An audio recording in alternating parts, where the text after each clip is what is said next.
Hello there. It's good to have you join us again on another episode of Health and Environment Insights. I am Kemi Adeniyi. Today on the program, we're going to be discussing the state of Ondo State environment. It is quite crucial that you know what is going on as regards environment in Ondo State. And to join me in this conversation today, I'm privileged to have the Commissioner for Environment in Ondo State, Top Loco, is in the studio with me. It's good to have you today. Thank you so much for having me. Honorable Commissioner, I know that you're going to keep us abreast of everything that is happening in your ministry. Sure. And so I'd like to ask you, in what way can you describe the state of the environment in Ondo State? Yes, we're talking about the environment. You first of all talk about the components in the environment. All right. And you have the flora, for example, the plants and the fauna. You know, when you're talking about the flora, as an integral components in the environment, you're talking about plants, flowers, and other kinds of vegetation. Okay. You're talking about fauna. You're talking about animals, mammals, insects, and other kinds of microorganisms you have in the environment. Okay. But there is one distinctive component that coordinates all other components, and that is man. We coordinate the remaining components of the environment to see that we have environmental sustainability and stewardship. Okay. And the plant animals constitute the biodiversity of the environment, biological diversity of the environment. Okay. So when the environment is mismanaged, it leads to loss of biodiversity, and that is a very pathetic situation, and of course in Ondo State that is what we're trying to guide against. And to ensure that the environment is not mismanaged, Okay. we are making very conscious and deliberate efforts to ensure that wastes generated in the state are properly managed. Okay. And that is a component in the blueprint of Mr. Governor for the development of Ondo State. You know, we have a compass, a blueprint for Ondo State under the leadership of my principal. Our agenda. There is a component of it that is relevant to my ministry. So we're trying to see that the domestication is possible, and the accomplishment of that very significant component is also possible. So in terms of management of the environment, particularly we talk about waste management, and in Ondo State we generate a large quantum of waste. Okay. But we have issues, and of course we're having a crisis that we are trying to wiggle the state out of. That is indiscriminate dumping of wastes. Okay, I'd like you to hold on a moment as regards waste. I want to say them in stages, and so we're going to return to the waste because I know that technically you're the number one environmentalist in Ondo State. Now, Mr. let Governor me. is number one. Oh, okay, but in your ministry, you are the helm of affairs in your ministry. That's what I By mean. the grace of God. All right.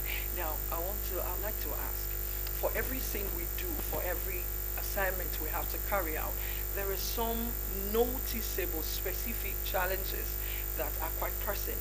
Would you like to share one or two of the pressing challenges you have? Yes, there are challenges. The challenges are, number one, indiscriminate dumping of refuse in the state. And government is not responsible for indiscriminate dumping of refuse. It's on the side of the people.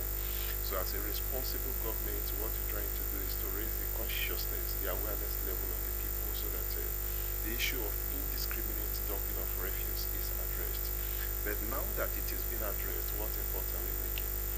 We have decided to make very aggressive efforts in terms of waste collection. And of course, the waste collection drive is two prongs. We have public waste collection and the private waste collection. Okay. The private waste collection is the one that borders on people moving from one house to the other to collect waste.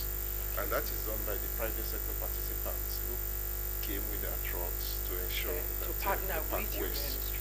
Okay. Now, in Ondo State, particularly in Accra Metropolis, that is the state capital, Yes. we have a delineation arrangement. By that, I mean that the state capital is divided into zones. All In right. each zone, we have 1,000 households. Okay. So a private sector participant collects waste within this scope. All right. So if we have 1,000 zones, okay, if we have 60 zones and 1,000 households, All so right. if you have 60 zones, And it 1,000 means that households. it means that we are dealing with the 60,000 people who are generating waste on a regular daily. basis. Okay. So how are we collecting waste? It is these private sector people that do it. All right. But we only have less than 40 zones covered. So it means that You require more yes, hands. over 21 zones are uncovered Oh, by interesting. private sector participants. So the people living in these uncovered areas come to Okay. the main road in the middle of the night most times to Oh, dump their dump waste. the waste. So when you see waste, Oh, bags along of the waste meridian. along the Oh, meridian, okay. All right. the people living in these uncovered areas Are the ones coming responsible to for drop their waste. Okay. But when they drop their waste, do we allow them to litter the street and make the state very It dirty? is No. your duty to So ensure it that becomes it's done. government responsibility Yes. to see that the wastes that are dumped by the people are packed, and we are making aggressive effort to see that we pack regularly and make the state very clean. As we speak today, before we came on board, Okay. the number of private sector participants that were collecting waste from house to house were like 20, 23 or so, but now we are talking about 40. Wow. So you see that Accra is Interesting. later. Yes, Accra is later under the leadership of the government.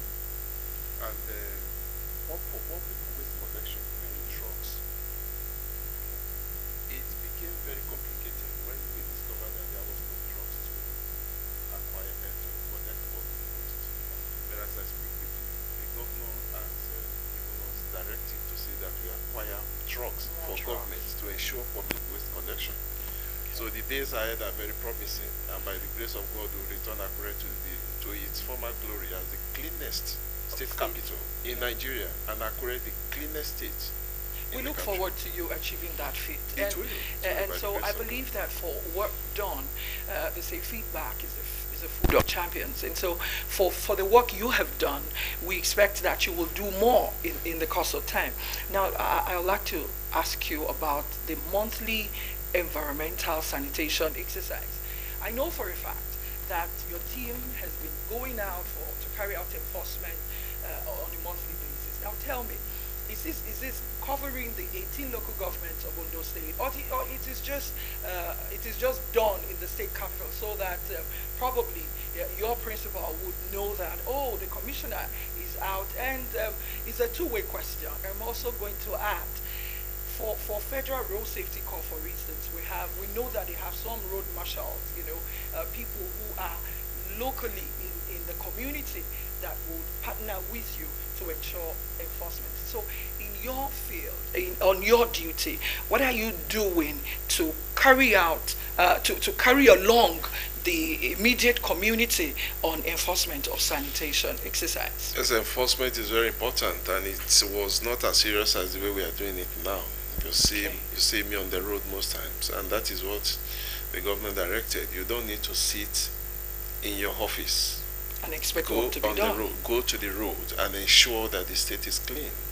So what I am doing is not my own initiative. That is what the governor wants, a visionary leader who means well for the state. Now on Saturdays, we do aggressive enforcement. But do you go about arresting people when they don't know what you're arresting them for?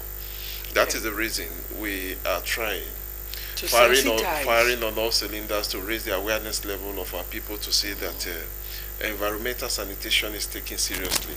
Okay. And how do we do it? On Friday, Okay. we embark on a road walk we walk the streets of Akure. I lead the road walk. And the essence is to create awareness that the next day there will be environmental sanitation. Do we just walk on the streets? No. There are people we target. The Okada riders, the market women. Most times it is the Okada riders that fall victim. All right. So if you don't sensitize them, they will not know the implication of violating environmental law. So we sensitize them, we engage them, so to see that all of us are on the same page in carrying out environmental sanitation to see that the state is very clean. So we are not limiting it to Akure alone, because there are queries here and there that what we do is only in the state capital. Exactly. But don't forget that Akure is the face of Ondo State. And this is where you most times have dignitaries coming from outside the state. So if Akure is dirty, the verdict will be generalized that Ondo State is a very dirty state. So we are laying a very strong foundation with Akure. And in the shortest possible time, we're going to decentralize our effort to see that more and more local governments are covered. How soon will that be? Yes, we are carrying out objective and independent assessment of the level of cleanliness of Akure. Once we are satisfied, and once we see that the people can obey our laws and they can cooperate with us, then we decentralize into other local governments. Okay, so Honorable Commissioner, what's the level of compliance of this exercise? The level of compliance is left for people who are watching, but as the Honorable Commissioner, I am satisfied with the level of compliance. In all the 18 local governments, not in all the 18 local governments now. In the state Our capital. point of concentration is the state capital. Okay. When we decentralize to other local governments, then we'll be better able to assess that level of compliance.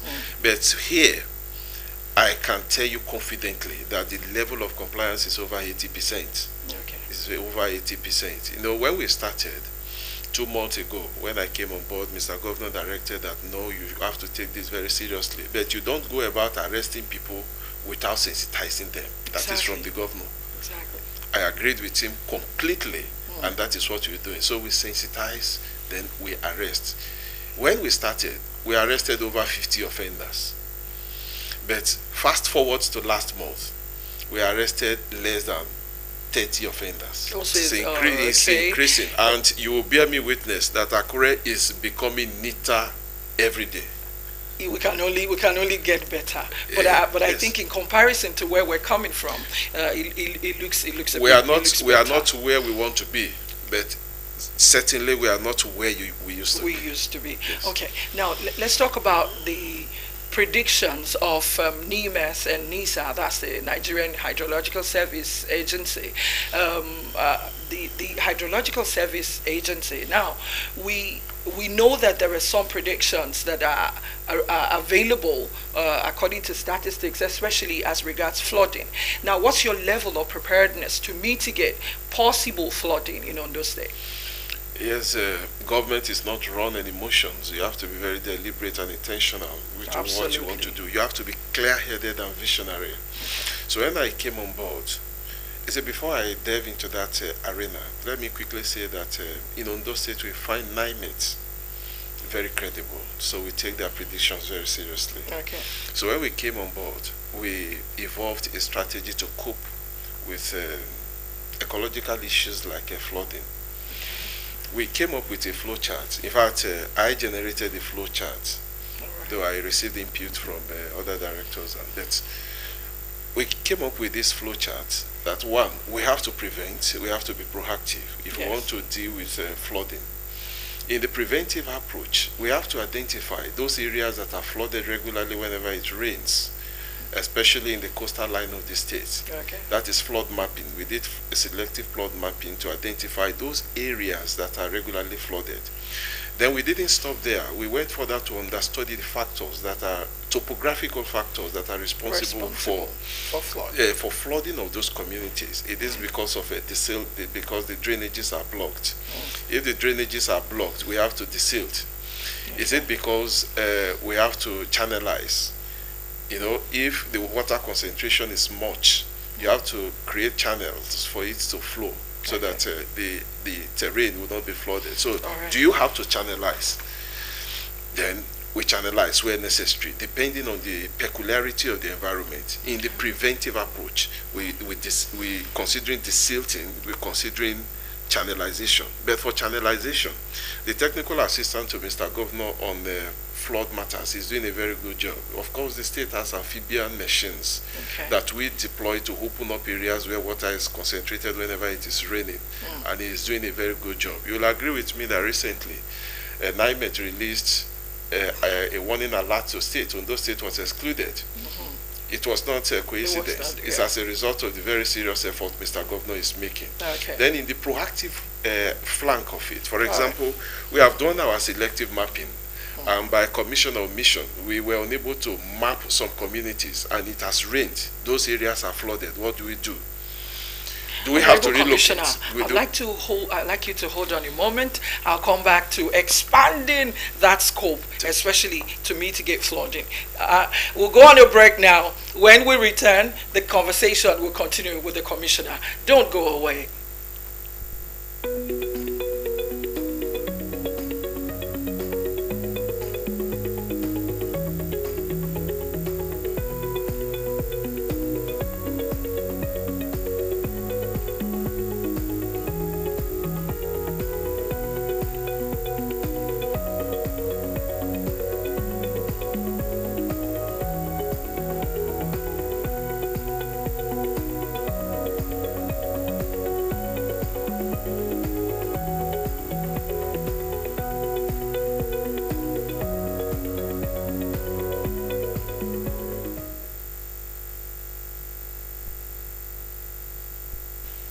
Welcome back. If you're just joining us, this is still Health and Environment Insights, and today we've been trying to have discussion with the Commissioner for Environment, Top Local, on the state of Ondo State environment. Now let's get back to where we left off.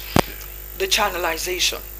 You know, there are flood-prone areas, and what's your plan to expand the drainage system in the state? Yes, that is in our preventive flank, preventive strategy. You know, you have a flow chart, then it has two legs, to put it elementarily. Exactly. In the first side, we have preventive approach. Under it, we have channelization and desilting. All right. Now we have the proactive flank of it. The proactive flank ensures that communities that were not captured in our mapping arrangement can be taken care of. If we have settlements that were not captured in our flood mapping arrangement, and it has rained, those places are flooded, what do? We take proactive measures. All right. Do we have to relocate the people in that locality? If we must relocate, the government is ready to relocate. While you have relocated them, are you waiting for the water, the flood, to recede, to go back naturally? By itself. If we must allow the flood to, the water to recede, is a component. Okay, we are not allowing the water to recede. Are we channelizing? We have come back to channelization. Are we channelizing? We channelize. We are self-sufficient in terms of equipment to channelize in the state. Yes, we are self-sufficient. That's good to so know. We channelize. Then, if we must desilt, desilting is because some channels, already existing drainages, are blocked. So if we must desilt, we desilt. All those arrangements are on ground. That is why we can confidently say that in terms of flooding, Ondo State is safe. We have nothing to worry about. All right, but I think I want to speak a bit of concern. I'm aware that you're from the coastal area in Ondo State. Now, in your area, what's your plan? You know, because I know that those type of areas might be flood prone. So what plans do you have in place right now, aside what is going on in the state capital? Because I know that you're not commissioner in Akure, you are the commissioner for environment in Ondo State. So what's your plan to expand drainage system? Yes, the drainage system is just a minor aspect of the organic arrangement we have. For example, in the coastal area, the issues we face are ecological issues. If you're talking about flooding, it's an ecological issue. But is that area flood prone? Flood prone because of the topography is flood prone. But it is not about drainage. It is about concrete issues, ecological issues that face our people: flooding, erosion, degradation, and sea incursion. I expected you to ask, how are we making arrangements to cope with these issues? But now let me help the process. Now, for flooding, I have explained to you the flow chart we are following. We don't just deploy machines because a particular area is flooded. There is an arrangement here. And the arrangement that we have perfected to cope with issues of flood is applicable even to the riverine area. Yes. If you're talking about erosion, it is applicable. If you're talking about flood, it is applicable. Degradation is applicable. Degradation comes to bear. For example, you have water concentration on a portion of a road for a very long time. Yes. The face value of that road degrades. It reduces. That is degradation. Yeah. And over time, it gives way for gully erosion. Yeah. Gully erosion. So the ecological issues range from flooding, degradation, and erosion. All of these we are going to take care of. Now, the very serious issue is a sea incursion. That's where I was just about saying that. You mentioned sea incursion, and it's actually washing off some communities in the coastal area. Yes. What are you doing in that regard? It is the inability of government over time to give attention to the coastal line, especially the Ilaje axis. Sea incursion is an ecological issue. It is ecological because when the ozone layer is depleted, the free radicals fall into the atmosphere. You know, the atmosphere is where you and I live. The Earth's surface constitutes the atmosphere. And in the riverine area, we are very close to the Atlantic Ocean, and underneath we have glaciers and permafrost. So the penetration of the UV, the ultraviolet radiation, into the glaciers and permafrost, the ice-like substances, causes the level of the sea to rise. And when the level of the sea rises, communities are submerged because of the topography of the area. Communities are submerged.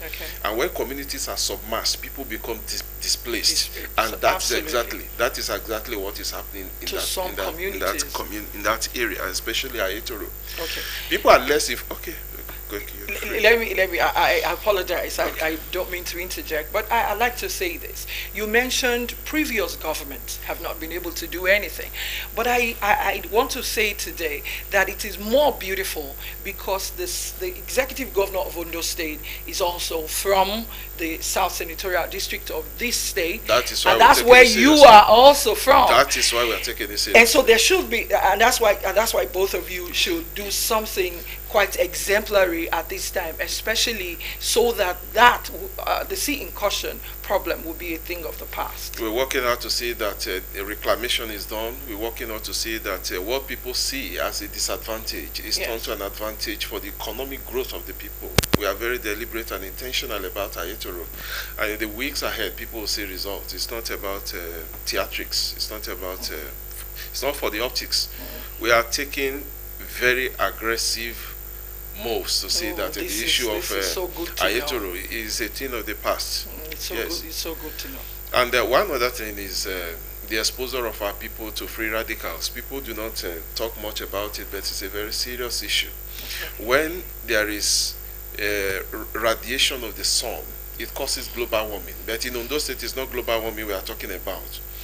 The free fall of ultraviolet radiation causes cancer. Are you aware? Yes, we are. It reduces the immune system. You can research about it. It reduces the immune system. It causes cataract. All right. So there should be a deliberate effort to put our people under tree cover. It is not the trees that you see when you are driving on the road. Deliberate effort to put our people under tree cover, so that they can be, insulated from the adverse effect of climate change. And Ministry of Environment, people think we talk about making Ondo State clean, waste management. It's not just about waste management. There are green practices. There are ecological and climate change issues that we are addressing beyond the waste management. Absolutely. So we are going to unfold some of our programs, and I sincerely believe that results will be visible for the people of Ondo State under the leadership, credible and visionary leadership of my principal, Okay. Now, regarding the green practices, we know tree planting should be of utmost concern to everyone. But because of urbanization, I am aware that a lot of people, we build our houses, we cut off the trees. What do you have to say to this practice? It's because of the level of awareness of our people. You have trees around you, you cut them. That is, you cut them. That is not climate friendly. So And we how have do you to intend to educate yes, us, to sensitize sensitization. us? We are going to sensitize our people on a wide range of issues, not just on climate change. All right. Environmental sustainability, keeping our environment clean, the need to comply with our environment laws, the need to encourage planting of trees. Okay. They can also plant trees, but that will not be that will not be as coordinated as what government can do. So these are many more areas that the people have to be sensitized to see that we are on the same page in ensuring environmental sustainability and stewardship in Ondo State. All right. Now, as a professional on duty, I'd like to ask you, what's your long-term vision for Ondo State environment? It's not my vision. It's the vision of Mr. Governor. But on your job, what do you intend to do whilst you're in Yes, office? I am only prosecuting my part of the vision. So it's Okay, Mr. so Governor's whilst vision. Now, you're in the vision of office- Mr. Governor in waste management, Yes. for example, we generate municipal solid waste. And by municipal solid waste, we have plastic, we have glass, we have solar panels and some other things in our waste configuration. Okay. It is not about packing our waste to the landfill and expect them to decompose. And of course, if you're talking about plastic, it can't decompose. So these are things we have said Yes, so every we now are- and then. we are- So we are looking at how we can convert our waste to wealth.